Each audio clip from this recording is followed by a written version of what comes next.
Assalamualaikum warahmatullahi wabarakatuh. Halo semuanya, apa kabar? Hari ini saya Cicara Humaira dari kelas Sosiologi Pedesaan dan Pertanian kelas 2 akan mengkaji tentang desa dan pertanian. Desa merupakan suatu wilayah tempat pemukiman bagi penduduk yang dimana baru dikenal manusia sejak zaman bercocok tanam. Desa merupakan tempat yang sangat strategis dalam sektor pertanian. Mengapa desa dijadikan tempat sektor pertanian dan hubungan yang membuat desa dan pertanian ini saat ini banyak orang yang cenderung mengidentifikasikan desa dengan pertanian. Yang pertama, desa merupakan tempat atau wilayah, suatu wilayah yang sangat strategis untuk bercocok tanam, sehingga bercocok tanam ini memaksa orang untuk tinggal di suatu tempat, menetap pada suatu tempat untuk memelihara tanaman dan juga menunggu hasil panen. Oleh karena itu, pertanian memiliki hubungan yang sangat erat dengan pedesaan. Yang pertama, karena desa memberikan lahan yang sangat luas dan juga strategis, memiliki faktor-faktor penting yang dimana lahan tersebut dikatakan sangat berkualitas untuk bercocok tanam. Yang pertama, desa jauh dari polusi udara. Lalu desa memiliki lahan yang sangat luas dan juga tanah yang sangat subur.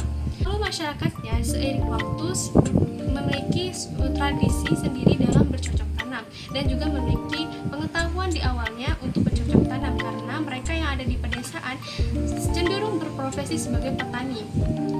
Baiklah, untuk menguji teori tersebut, mari kita lihat cuplikan saya berwawancara dengan Ibu Nurbeti SP yang merupakan salah satu penyuluh pertanian di Badan Penyuluhan Pertanian Kota Baru.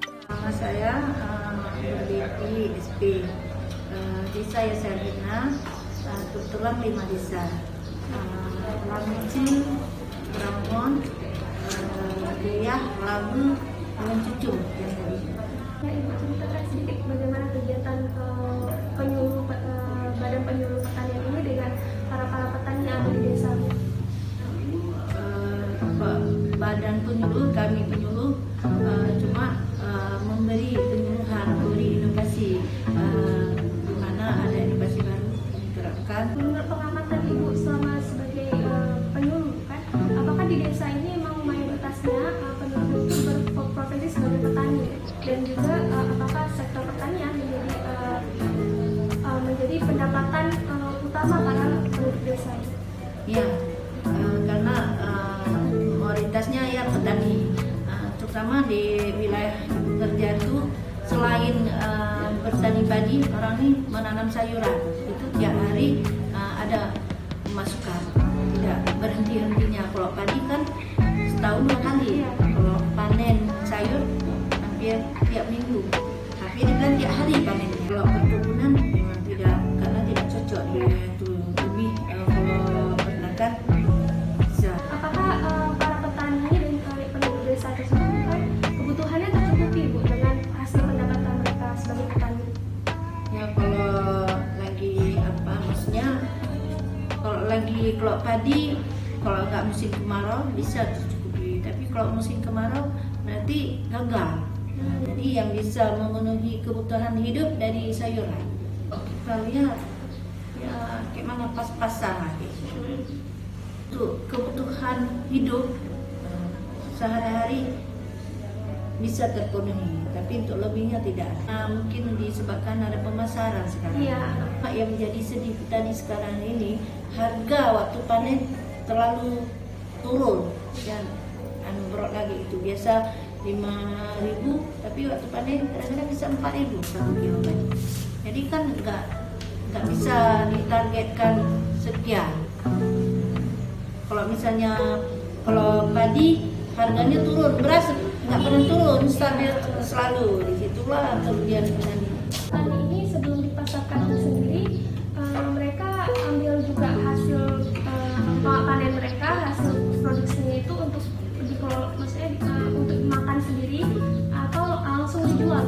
Ya, dia ambil untuk makan sendiri, simpan untuk makan sendiri, habis itu selebihnya dijual. Karena kebutuhan ini sendiri, karena nggak semua petani itu yang kita bilang tadi ada yang bersawah. Kadang-kadang nggak punya sawah, dia kan bersayur aja, jual sayur beli beras. Menurut kacamata Ibu, bagaimana berkaitan pertanian dan desa saat ini? Misalnya dikaitkan dan desa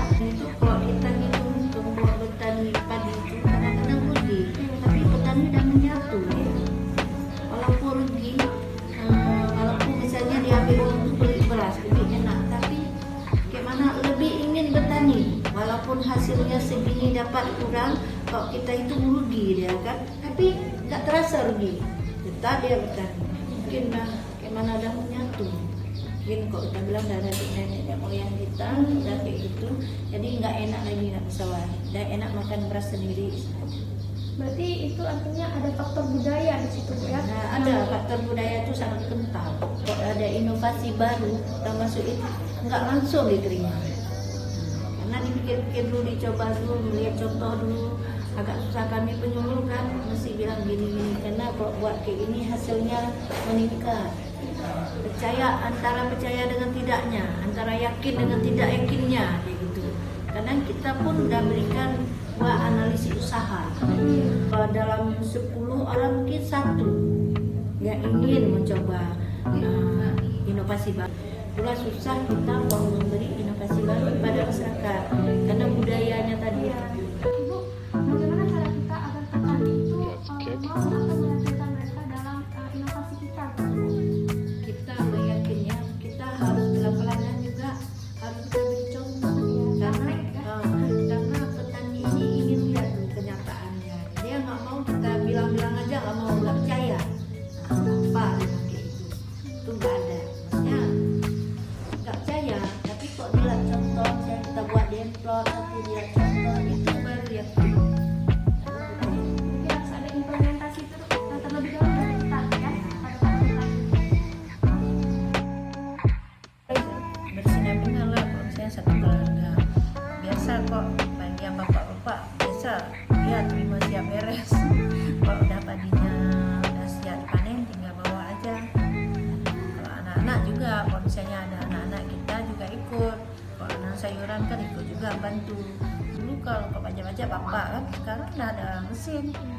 Bapak tinggal yang berat-berat aja angkut, nanti bawa pupuk sawah taruh aja. Besok ibu yang taruh di apa di sawah. Wanita itu berperan penting, Bu, ya, dalam pertanian. Boleh Ibu jelaskan bagaimana peran-peran wanita saat ini? Sehari-hari kita lihat di mana-mana mungkin masuk ke ibu sendiri. Semua yang kalau wanita kayaknya teliti kerja. Dari persemaian, buat tempat persemaian, terbang waktu taruh bibitnya, semai bibit juga perempuan. Waktu nanam rata-rata perempuan yang jadi kita ongkosin tuh yang kerja tuh perempuan, nggak ada lagi laki-laki. Kita cari laki nggak ada lagi, semua perempuan. Tadi laki kita pembersih pematang, itu pun juga banyak perempuan. Sistem pertanian bagi masyarakat desa merupakan cara bagaimana mereka bisa hidup yang sangat vital, artinya bagi kehidupan mereka. Bagi masyarakat desa semacam itu, sistem pertanian identik dengan sistem perekonomian mereka yang diartikan sebagai pemenuh kebutuhan manusia. Terciptanya sistem ekonomi yang tidak terlepas dari sistem pertanian tersebut dipengaruhi oleh faktor-faktor penting yaitu keluarga, tanah, dan pasar. Bagaimana sistem sosial mempengaruhi sistem ekonomi atau pertanian bila petani menyikapi pertanian sebagai way of life. Itu artinya mereka menggeluti pertanian bukan sekedar sebagai mata pencaharian, melainkan sebagai wujud totalitas kehidupan mereka. Inti dari pola kebudayaan petani bersahaja atau peasant adalah subsistensi dan tradisionalisme. Subsistensi dan tradisionalisme inilah yang sering dituding sebagai faktor penghambat terlaksananya proses modernisasi pertanian di kalangan masyarakat desa. Komersialisasi sulit dikembangkan dalam masyarakat desa semacam ini karena mereka dalam berinteraksi satu sama lain sudah terbiasa menggunakan rasionalitas sosial. Kemajuan ekonomi nasional tidak bisa hanya dengan mendorong sektor pertanian, tetapi juga harus menghubungkan dengan keadaan sosial masyarakat. Pemahaman nilai sosiologi pertanian dan pedesaan dapat membantu masyarakat untuk lebih mengenal bagaimana suasana sebenarnya yang terjadi di masyarakat desa, sehingga interaksi sosial yang akan berlangsung dapat dikendalikan. Tujuannya adalah menghindarkan terjadinya hambatan yang dapat menurunkan kegiatan pertanian masyarakat desa. Untuk itu diperlukan langkah bersama antara pemerintah, pengusaha pertanian, lembaga terkait, dan masyarakat. Upaya terobosan perlu dirancang untuk meningkatkan kinerja dan peran sektor pertanian. Baiklah, sekian dari saya. Mohon maaf bila ada kekurangan, kelebihan, dan kesalahan baik sengaja maupun tidak disengaja.